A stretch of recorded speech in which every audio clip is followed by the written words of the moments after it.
यहाँ हम चलते हैं जो हमारा नेक्स्ट 13.3 है, उसका जो हमारे पास टॉपिक आता है वो ये है। उसके अंदर हम पढ़ेंगे कोण के बारे में। पिछली बार हमने 3 डायमेंशनल जो फिगर्स हैं, है ना, उनके अंदर हमने पढ़ा था क्यूब, क्यूबॉइड, सिलेंडर, और साथ ही में हम बात कर रहे थे यहाँ पर कि अगला जो हमारा कंटेंट आने वाला था वो आने वाला है अपना कोण। अभी कोण जो है, बेसिकली इसके अंदर हमें बात करनी है। जब हम बात करेंगे तो कोण के अंदर हमारे पास जो डायमेंशन दिखाई दे रही है, उस डायमेंशन के अंदर हम बात करते हैं कोण के। एग्जाम्पल मैं आपको सबसे पहले बता देता हूँ कि कभी कभी रास्ते पर आपने देखा होगा कि सड़क को बैरिकेड करने के लिए जो फिगर यूज में आता है ना, वो इस टाइप का कहीं ना कहीं फिगर होता है। फिर बर्थडे पार्टी के अंदर जो हम केप पहनते हैं, कहीं ना कहीं वो इस शेप में होती है। फिर जो हम सॉफ्टी खाते हैं, जो आइसक्रीम हम खाते हैं, तो उसका भी शेप आपको कहीं ना कहीं इस तरीके से देखने को मिलता है ना। फिर और शेप जो है, बेसिकली अगर इसको इन्वर्ट कर दिया जाए, उल्टा कर दिया जाए, तो यहाँ पर ये और उसको एक छोटा सा सिलेंडर प्रोवाइड करवा दिया जाए, यानी कि इस तरीके से हम बात करते हैं, तो ये हमारा हो गया। और अगर हम इसको एक फनल प्रोवाइड करवा देते हैं यहाँ पर, तो एक छोटा सा पाइप, तो ये हमारी फनल बन जाती है। इस तरीके से हमने यहाँ पर बहुत सारी चीजें इस कोन, और ये कोन और सिलेंडर से मिलकर बनी है। तो इसके बहुत सारे हमने जो यूज है, और साथ में ये शेप जो है डिफरेंट तरीके से डिफरेंट डिफरेंट पर्पसेस के लिए यूज किया जाता है। आई होप कि आप लोग समझ गए होंगे, है ना। अब हम बात करते हैं कि कोन के अंदर कौन कौन से हमारे पास पैरामीटर्स होते हैं। सबसे पहले कोन में हमारे पास एक सर्कुलर बेस होता है, और बेसिकली क्या होता है, उस सर्कुलर बेस हम जानते हैं, सर्कुलर कोई कोई भी सर्कल हुआ उसकी एक पर्टिकुलर रेडियस होती है, तो उसकी सर्कुलर बेस की रेडियस हमारे पास आर है। एक कोनिकल हाइट, यानी कि जिसको हम हाइट ऑफ कोन बोलते हैं, वो मेजर करी जाती है हमारी जो वर्टेक्स होता है इस कोन का, यानी कि जो टॉप होता है उससे, और सेंटर ऑफ द सर्कल, ये हाइट होती है। और आपको जो ये हाइपोटेनियस जैसी साइड दिखाई दे रही है, ये इसको हम जो बोलते हैं slant height of the cone बोलते हैं। ये होती है, मैं लिख देता हूं यहाँ पर, एल जो है उसको हम बोलते हैं slant height, slant height of cone. दूसरा, एच को हम बोलते हैं only height of cone, height of cone. R जो होती है वो हमारी होती है रेडियस ऑफ सर्कुलर बेस, या रेडियस ऑफ बेस, जैसे है ना, रेडियस ऑफ कोन लिख देता हूं मैं। तो यहाँ पर हम बात करते हैं, ये हो गया हमारा कोन को समझने का मेथड। दूसरा ये है कि इसके अंदर जो फॉर्मूले हैं, इंपॉर्टेंट फॉर्मूले, वो फर्स्ट फॉर्मूला हमारे पास आ जाता है सी ए से। सी ए से ऑफ कोन हम बात करते हैं। सी ए से जो होता है वो होता है कोन का पाई, आर और एल, स्लेंट हाइट। दूसरा हमारे पास होता है टी ए से, टोटल सरफेस एरिया। सी ए से यानी कि आपका जो सर्कुलर वाला पार्ट दिखाई दे ना बार का, बेस को छोड़कर। टी ए से जो है, जब हम क्या करते हैं किसी बर्थडे पार्टी में जो केप हम पहनते हैं, तो आपको याद होना चाहिए कि वो केप जो होती है जब हम सर पर लगाते हैं ट्रायंगुलर, वो कोन शेप की, तो उसके अंदर नीचे नीचे यानी कि लोअर पार्ट पर बेस नहीं होता। यानी कि आप समझ गए हैं कि वो जो केप होती है बर्थडे पार्टी में जो हम पहनते हैं, वो केप, उसके अंदर केवल और केवल कौन सा पार्ट हमको मिलता है, सी ए से पार्ट मिलता है।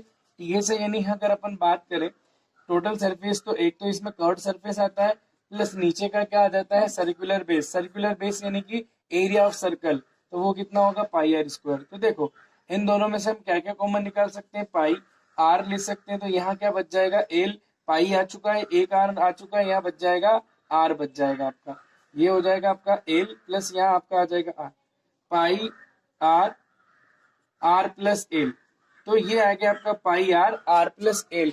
इस तरीके से हम बात करते हैं। ये हमारा निकल गया टी ए से। थर्ड क्वेश्चन इसका आता है वॉल्यूम का। मैं वॉल्यूम भी यही लिख देता हूं। तो वॉल्यूम ऑफ कोन जो हमको मिलेगा, वो आपका आ जाएगा 1/3 pi R square, volume of cone. Basically इस एक्सरसाइज में मोस्ट प्रोबेबली हमारे पास फॉर्मूला लगने वाला है सी ए से टी ए से। फोर्थ, हम स्लेंट हाइट कैसे निकाल सकते हैं। तो बेसिकली आपको मालूम है, देखिए कि यहाँ आपका एक ट्राइंगल शेप बन रहा है और राइट एंगल ट्राइंगल बन रहा है। कौन सा?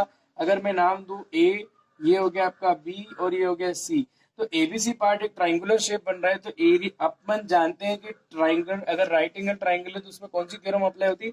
पाइथागोरस थ्योरम अप्लाई होती है। पाइथागोरस थ्योरम कहती है hypotenuse square is equal to perpendicular square plus base square. Okay, hypotenuse हो गया आपकी एल स्क्वायर, परपेंडिकुलर आपका एच स्क्वायर, बेस हो गया आपका आर स्क्वायर। तो बेसिकली एक रिलेशन बनता है L square is equal to H square plus R square. अगर हम लेफ्ट साइड से स्क्वायर रिमूव करेंगे तो राइट साइड पे क्या लगेगा? स्क्वायर रूट लग जाएगा, that is H square plus कितना हो जाएगा? आर स्क्वायर आ जाएगा।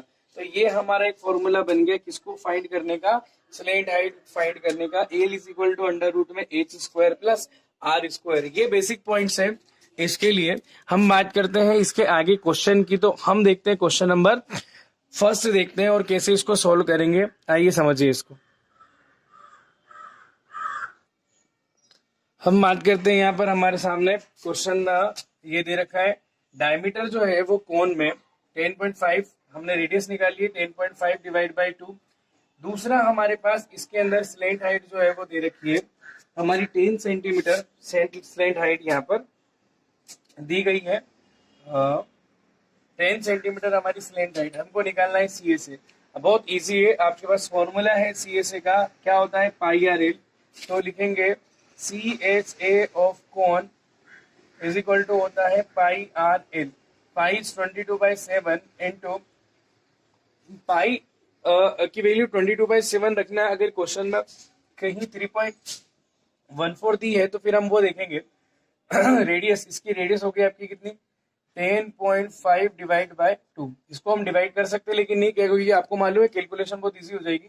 और मल्टीप्लाई बाय कितना आ जाएगा? 10 आ जाएगा। ठीक है, और सिंपल करते हैं, 22/7 आ जाएगा। मल्टीप्लाई ये आ जाएगा आपका कितना? 105 और अपॉन में 2, पॉइंट हटाएंगे, यहाँ पीछे क्या कर देंगे? एक डिजिट है इसलिए एक जीरो बढ़ा देंगे और 10 टू कितना हो जाएगा? 22 से इसको क्या कैंसिल कर देंगे? 11। 7 से 7 बन जा 7 और हो जाएगा 7 5 जा 35। तो 11 इंटू कितना आ जाएगा? 15 आ जाएगा। तो ये आ जाएगा 11 5 55, 5 11 कम 11 5 16 हो जाएगा 165 और आ जाएगा आपका सेंटीमीटर स्क्वायर। ये क्या निकल गया? आपका सी एस एफ कोण निकल गया। बहुत इजी है, बहुत सिंपल क्वेश्चन है। ये क्वेश्चन नंबर फर्स्ट हो गया हमारा इसका एक्सरसाइज 13.3 का क्वेश्चन नंबर फर्स्ट हमने यहाँ पर सोल्व कर लिया। अब हम देखते हैं यहाँ पर क्वेश्चन नंबर फर्स्ट मैंने आपको समझाया। क्वेश्चन नंबर सेकंड जो है उसमें आपको टीएसए फाइंड करना है, टोटल सरफेस एरिया। तो आप उसको फाइंड कर सकते हैं। कौन सा फॉर्मूला आपको लगाना है? पाई आर प्लस एल, ये होता है टोटल सरफेस एरिया का। बहुत सिंपल क्वेश्चन है, आप उसको सॉल्व कर लेंगे। अब आप देखते हैं अपन यहाँ पर question number third. Question number third में हमको दिया है सी एस एफ कोन जो कि 308 सेंटीमीटर स्क्वायर है। उसकी स्लेंट हाइट दी हुई जो कि 14 सेंटीमीटर है। हमें क्या क्या फाइंड करना है? रेडियस ऑफ बेस और टोटल सरफेस एरिया। सबसे पहले अपन बात करते हैं यहाँ पे C S A of cone. C S A जो होता है वो होता है आपका सी एस ए ऑफ कोन होता है आपका पाई आर एल। और ये दे रखा है आपका 308 is equal to 22/7 multiply radius आपको फाइंड करनी है। और ये स्लेंट हाइट दे रखी है। 7 2 हो जाएगा 14, 308 दोनों मल्टीप्लाई में यहाँ पहुंच जाएंगे, डिवाइड में 22/2 इज इक्वल टू हो जाएगा। इसको कैंसिल करेंगे तो आ जाएगा 154 और 22 से 1 जा और इसको 7 जा कैंसिल करेंगे, रेडियस हो जाएगी हमारी 7 सेंटीमीटर। ये हमारी रेडियस निकल गई। अब हमको फाइंड करना है total surface area. Second case में टोटल टीएसए की हम बात करेंगे। ये होता है पाई आर प्लस एल। पाई की वैल्यू होगी हमारी 22/7, रेडियस हमारी निकल गई 7 7 प्लस लेंथ हाइट होगी 14। 7 7 क्या हो जाएगा? कैंसिल हो जाएगा। 22 मल्टीप्लाई 14 प्लस 7 हो जाएगा 21। ये हो जाएगा 21 टू 42 कैरी 4, 22 टू 21 टू 42 42 और हो जाएगा 4 46 462 सेंटीमीटर स्क्वायर। ये हमारा क्वेश्चन नंबर थर्ड था जिसमें सीएसए निकालना था और एक टीएसए निकालना था। सीएसए से हमको रेडियस निकल जाएगी और टीएसए का हम फॉर्मूला लगाकर इसको वैल्यू फाइंड आउट कर लेंगे। ये हमारा क्वेश्चन हो गया। इसके बाद हम देखते हैं क्वेश्चन नंबर 4। ये हमारा क्वेश्चन नंबर 4 हो गया। अब हम देखें क्वेश्चन नंबर 4 में सबसे पहले अपन बात करते हैं कोनिकल टेंट है जिसकी हाइट आपको दे रखी है यहाँ पर 10 मीटर दे रखी है, रेडियस दे रखी है, रेडियस ऑफ बेस 24 मीटर दी हुई है। हमको फाइंड करना है स्लेंट हाइट, और हमको दूसरा फाइंड करना है total cost of canvas used for making this tent at the rate दे रखी है, और हमको ये पता करना है कि उस टेंट को बनाने में कितना कैनवास लगा है, उसकी कॉस्ट हमको फाइंड करनी है। सबसे पहले हम यहाँ इस क्वेश्चन में ये बात कर लेते हैं स्लेंट हाइट के लिए। तो स्लेंट हाइट का फॉर्मूला होता है, सिंस हम जानते हैं L square is equal to H square plus R square होता है, स्लेंट हाइट का square is equal to height दी हुई 10 स्क्वायर प्लस आ गया 24 स्क्वायर, यानी आ जाएगा आपका 100 प्लस आ जाएगा आपका 576, इसका आपका स्क्वायर होता है, तो ये आ जाएगा आपका टोटल 676। और L square is equal to ये 676 जो होता है 26 का स्क्वायर होता है, तो यहाँ से कैंसिल आउट हो जाएगा, तो आपकी जो स्लेंट हाइट हो जाएगी वो निकल जाएगी 26 सेंटीमीटर। ये आ जाएगी आपकी स्लेंट हाइट। ठीक है, slant height of the tent, conical tent. अब हमको निकालना है total cost of canvas used for making the tent. तो कैनवास कितना लगा है, पहले हम उसका एरिया निकाल लेते हैं। तो टेंट बनाने के लिए हमें कैनवास कैसे लगेगा, तो हम देखते हैं कि टेंट अगर हमें बनाना है तो हमें बेस लगाने की कोई जरूरत नहीं है, केवल इतना ही काफी होगा उसका सी से। तो सबसे पहले अपन निकाल लेते हैं सी से ऑफ कॉनिकल टेंट। तो ये आ जाएगा आपका कितना, पाई आर और एल। पाई की वैल्यू 22/7, हमारी रेडियस जो है, रेडियस ऑफ बेस 24 दे रखी है, और इसके लिए स्लेंट हाइट जो हमारे पास निकल जाएगी, स्लेंट हाइट हमारे पास हो जाएगी इसकी 26 हो जाएगी। ठीक है, अब यहाँ पर कोई भी टर्म हमारी कैंसिल आउट नहीं हो रही है, इसलिए मैं इस सारी टर्म को यहाँ पर एज इट इज पुट रहने देता हूँ। ठीक है, ये आपको यहाँ लिख देंगे सेंटीमीटर और आ जाएगा आपका स्क्वायर। ठीक है, सॉरी मीटर स्क्वायर, हमारा मीटर में सारे डायमेंशन मीटर चल रहा है, मीटर स्क्वायर। अब ये तो हो गया आपका एक तरीके से सी एस है। अब हमको क्या निकालना है, टोटल कॉस्ट ऑफ कैनवास। तो हम क्या करेंगे, जितना सी एस है उसका रेट से मल्टीप्लाई कर देंगे। रेट मल्टीप्लाई क्या आ जाएगा आपका सी एस है, रेट आपकी 70 मल्टीप्लाई 22/7 मल्टीप्लाई 24 मल्टीप्लाई कितना आ जाएगा 26 आ जाएगा। तो 7 से कितना 10 टाइम कैंसिल हो जाएगा, तो ये हो जाएगा 10 इंटू कितना 22 मल्टीप्लाई 24 इंटू कितना आ जाएगा 26 हो जाएगा। तो हम यहाँ लिख सकते हैं 10 मल्टीप्लाई बाई कितना आ जाएगा 220 मल्टीप्लाई 24 इंटू आ जाएगा 26। और ये हमारा यहाँ पर इसको हम आगे सोल्व करेंगे।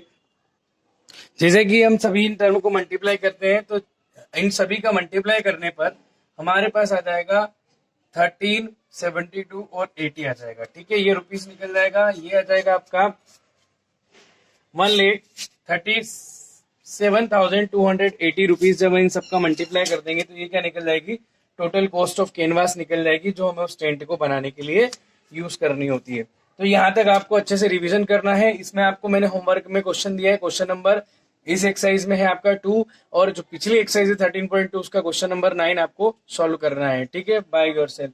तो यहाँ पर बात हम करते हैं, तो ये क्वेश्चन जो है आज के लिए हमारे इस लेक्चर के यहाँ फिनिश होते हैं। ठीक है, तो आपको इसके प्रैक्टिस करनी है, और आपके असाइनमेंट जो आपके जो टेस्ट आने वाले हैं उसके अच्छे से आपको तैयारी करनी है। ठीक है, अगर आपको कोई डाउट है तो जरूर आप कांटेक्ट कर सकते हैं। ठीक, थैंक यू।